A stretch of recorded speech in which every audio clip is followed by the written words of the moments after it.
Hello, it's Bill, the knee pain guru. Welcome. Today we are going to talk about how to relieve knee pain when squatting. We're going to get to that in just a little bit. We'll be answering questions at the end. So if you do have questions, please type those in the comment section and I will address those after I go over some 3 really cool points about how to relieve knee pain when squatting. Please make sure to give the video a thumbs up, like and subscribe to my channel, as well as turn on the notifications for future videos, as I do 2 of these per week, one on Monday and one on Thursday. We cover different topics, talk about knee pain, pain in general, whatever's going on in your body. Okay, so first and foremost, make sure you go to see a doctor first. Make sure you get a diagnosis, because the knee pain when squatting, we want to make sure you aren't creating more damage in your knee. This is really important. If there's something broken or torn in your knee and you're squatting a whole bunch, weighted or unweighted, that can create more problems in your knee. And you don't want that. Don't be like me. I had to dislocate my left knee 4 times before I went to see the doctor. And then it was a lot more stuff that I needed to deal with. Okay. So make sure you go see a doctor first. And today there is actually, I was thinking this through, there is both a short-term and a long-term strategy in terms of relieving knee pain when squatting. Today we're going to go over the short-term version because, well, it's what you can implement pretty quickly. Long-term strategy, you're looking at other dynamics that are going on in the body that are contributing to the tension that when you squat is causing the problem. So we're going to go through a short-term strategy, although put that in the back of your mind. Understand that if you want to have good quality of life, you want to enjoy moving, then you want to also include the long-term strategy as well. So there's 3 places we're going to look at. We're going to look at the hips, we're going to look at the knee joint, and we're going to look at your breath. So the first one, a lot of times knee pain when squatting is a direct result of excess tension in the hips. We live in a society where we're sitting primarily at 90 degrees. I'm sitting right now. My feet are flat on the ground and my knees are approximately at 90 degrees. We have that when we're driving in a car. We sit at the kitchen table. We sit at a desk. In an airplane, in a bus. Majority of the time that we're sitting, our body is at 90 degrees. And what ends up, the knees are at a 90-degree angle. And there's a lot of tension that ends up developing in the hips and the lower back as a result of the sitting in that position. So when you get up from that position, the body is still holding the tension from that position. A lot of the tension in the hips and lower back. And instead of the flexibility being in the hips that's able to compensate for the knees, the tension in the hips and lower back throw the pressure down into the knees, which makes it difficult to go up from a seated position to a standing position, as well as going from a standing position, moving back to a seated position. We have these tension patterns that are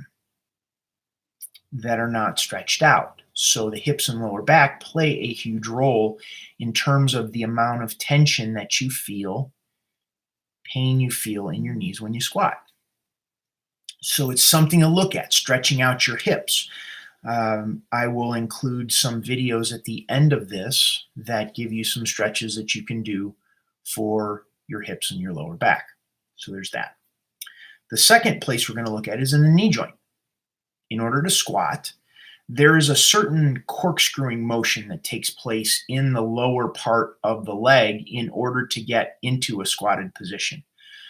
And when we have accidents, injuries, traumas, surgeries, just general stress, everyday life as we get older, these stresses and tensions and accidents and injuries and traumas and surgeries build up in the body. And it's kind of like, well, we just squatted and all of a sudden the pain, time that you've been ignoring because you've been pushing through the pain, you've been sucking it up, it's been worse. Now all of a sudden the body can't compensate anymore. There's no more room. There's not the flexibility like you had when you were younger Now, as you're getting older, there's less room, flexibility, less give in the body. So what happens is this corkscrewing motion can't take place when you're going to squat down. So the bones are kind of like squeezing on themselves. Think of it like a door jamb.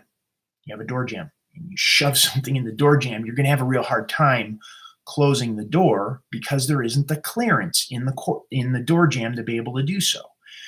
It's the same thing with the knee joint. There needs to be a certain mechanism that engages, that takes place, that creates the room so your lower leg and the bone in your upper leg are able to fold on top of each other in the case of a squat. When we have tension, because of the stress that's built up in our body, the joint doesn't have that type of rotation flexibility. It squeezes on the nerves, it causes pain. So now you have pain when you're squatting. So that's another place. So we have tension in the hips, we have tension in the knees, and now we're going to be able to look at how we can address these. And that's with the third point we're going to look at, with the breathing. A lot of times when we have tension in the hips and lower back, tension in the knees, a lot of stress in our life, we want to exercise, but now it hurts to do so. We want to squat, we want to do things. The increased stress and the anticipation of the pain we're going to experience, we end up holding our breath. And when we hold our breath, that actually shifts neurological states in the body, causing the body to tense up more. So it doesn't matter what you do, it doesn't matter what you're doing. If you're holding your breath while you're doing it, it's going to be harder, like baseline. So if you can begin to become aware of the areas where you do hold your breath, and these are just areas you could look at, getting from a seated position up to a standing position. Watch how you hold your breath. The breath isn't smooth and fluid. You're sitting there, you're breathing fine, everything's going good. Now you go to get up, all of a sudden it's like, and you hold the breath. It may not be huge, but it's a little bit, and that a little bit increases the tension. When we increase the tension in the body, there's less space, there's less give. It can contribute to the knee pain. So by paying attention to the breath when you're going from a seated to a standing position, as well as in the reverse, going from a standing position to a seated position. That initial, like we're sitting down, all of a sudden go, and we hold our breath to sit down. All of that changes neurological states, increases the tension in the body, and contributes to the pain that you feel when you're squatting. So stretching out your hips. And the first one we looked at were the hips. The second one was tension in the knee joint itself. And I will leave links for both of those, 1 and 2, for the hips and for the knee joint at the end of this video, as well as paying attention to your breathing. Plays a huge role in terms of the experience of knee pain when you squat, beginning to become more conscious of this, becoming more aware of these tension patterns that you hold in your body, in your hips, your knees, and in your breath. It can contribute to having a more enjoyable life, enjoying moving a little bit more. Okay, once again, got questions? Type those in the comments section. If you like the video, give it a thumbs up. Like and subscribe to my channel, The Knee Pain Guru, as well as turn on the notifications so you're notified of future videos that I will be doing on different topics. And just so you know, good questions lead to other videos that I would do topics on. So if you leave, you have a unique question, something like that, that we could really dig into, that has a lot of depth to it, that can be helpful in terms of helping you with what's going on with your knees or other people. Because here's the interesting part: when I work with clients when I work with clients to help them get out of pain in a group context, what ends up happening is one person's question ends up helping a lot more people.